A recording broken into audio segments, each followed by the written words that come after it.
भारत और पाकिस्तान के तनाव के बीच सऊदी अरब के विदेश मंत्री भारत पहुंचे। नमस्कार, स्वागत है आपका हमारे चैनल डेली सऊदी न्यूज पर। खबर शुरू करने से पहले एक जरूरी सूचना आपको दे दें कि अगर आप सऊदी में फंस गए हैं, कफील आपको छोड़ नहीं रहा है, आप परेशान हैं, वापस अपने घर लौटना चाहते हैं, तो घबराए नहीं, स्क्रीन पर दिए गए नंबर पर कांटेक्ट करें।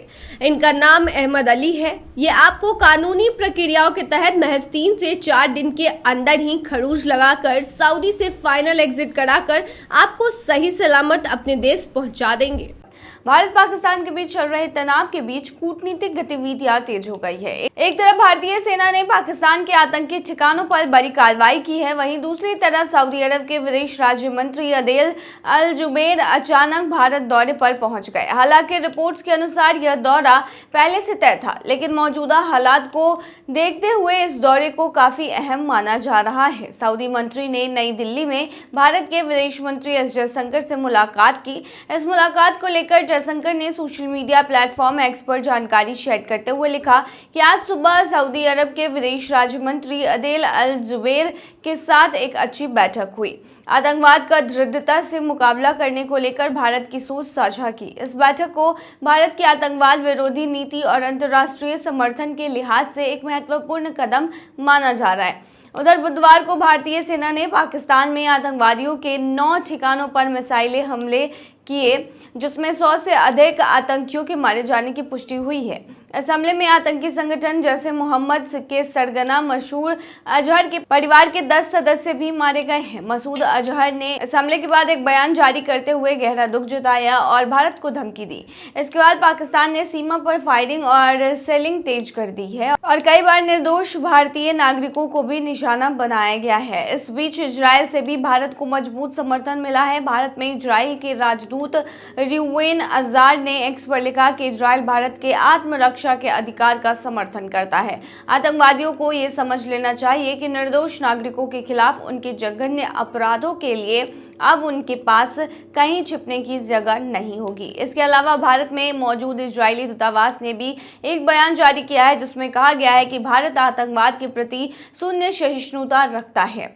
पिछले 1 दशक में सीमा पार से हुए आतंकी हमलों में हमने 350 से ज्यादा निर्दोष नागरिकों और 600 से अधिक सुरक्षा कर्मियों को खोया है। आतंकवाद के खिलाफ भारत और इजराइल एक साथ खड़े हैं। इस पूरे घटनाक्रम ने यह स्पष्ट कर दिया है कि भारत अब आतंकवाद के खिलाफ नरमी दिखाने के मूड में नहीं है और साथ ही उसे अंतर्राष्ट्रीय स्तर पर भी समर्थन मिल रहा है, खासकर मध्य पूर्व और पश्चिमी देशों से।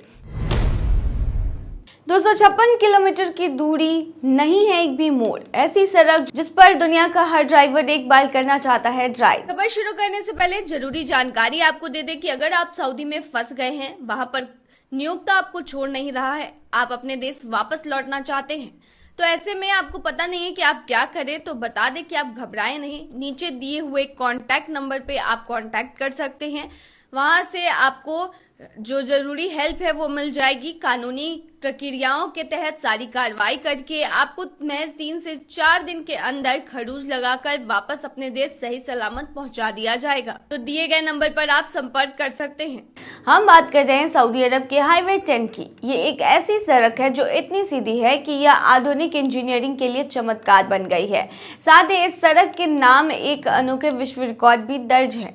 इस सड़क की खासियत ये है कि इसमें एक भी मोड़ नहीं है। 256 किलोमीटर यानी 159 मील जो है वो सीधी सड़क है और ये चौंका देने वाली लंबाई में फैला हुआ है। यह हाईवे तीर की तरह सीधा है जो रब अल खली या खाली क्वार्टर को काटता है।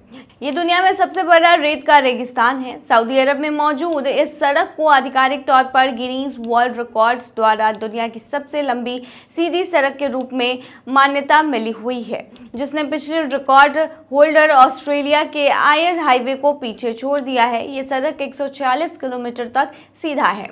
हाईवे 10 सिर्फ इंजीनियरिंग की एक उपलब्धि नहीं है, बल्कि यह एक शाही इतिहास वाली भी सड़क है, क्योंकि ये सड़क सऊदी अरब के राजा फहद के लिए एक निजी है। इस हाईवे को सटीक तरीके से डिजाइन किया गया था। आज यह तेल समृद्ध शहर हराद और संयुक्त अरब अमीरात के पास एक सीमा चौकी अल बथा के बीच एक कनेक्टर के रूप में काम करता है। हालांकि अब यह सड़क आम लोगों के लिए भी खोल दिया गया है।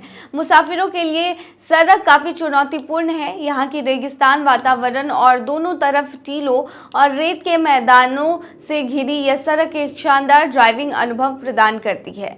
सीधी सड़क होने के बावजूद हाईवे 10 खतरों से खाली नहीं है। यहाँ मुख्य खतरा तीखे मोड़ या मानव यातायात नहीं है, बल्कि ऊंट है। ये रेगिस्तान में रहने वाले ये जानवर हैं जो अक्सर सड़क पर भटक जाते हैं, जिससे ड्राइवरों के लिए अचानक और गंभीर खतरा पैदा हो जाता है। सीधी सड़कों के मामलों में हाईवे 10 की तरह ऑस्ट्रेलिया का आयर हाईवे भी इसी तरह का है। यह सड़क भी खतरे से खाली नहीं है। 110 किलोमीटर छोटा होने के बावजूद आयर हाईवे पश्चिमी और दक्षिण ऑस्ट्रेलिया के सुदूर अंदरूनी इलाकों को जोड़ता है। ये रास्ता वाइल्ड लाइफ एनकाउंटर्स के लिए काफी मशहूर है। सऊदी अरब के हाईवे 10 की पूरी लंबाई तक ड्राइव करने में करीब 2 घंटे लगते हैं, लेकिन ये 120 मिनट आज की हाइपर कनेक्टेड दुनिया में कुछ दुर्लभ अनुभव प्रदान करते हैं। तो सऊदी अरब में एक ऐसी सड़क है जो सीधी जाती है 256 किलोमीटर पर, और यकीन मानिए दुनिया के जितने भी ड्राइवर हैं वो इस हाईवे पर एक बार तो अपनी गाड़ी ज़रूर भगाना चाहते हैं। तो ये थी तमाम जानकारी। बनी रही है तमाम खबरों के लिए डेली सऊदी न्यूज़ पर।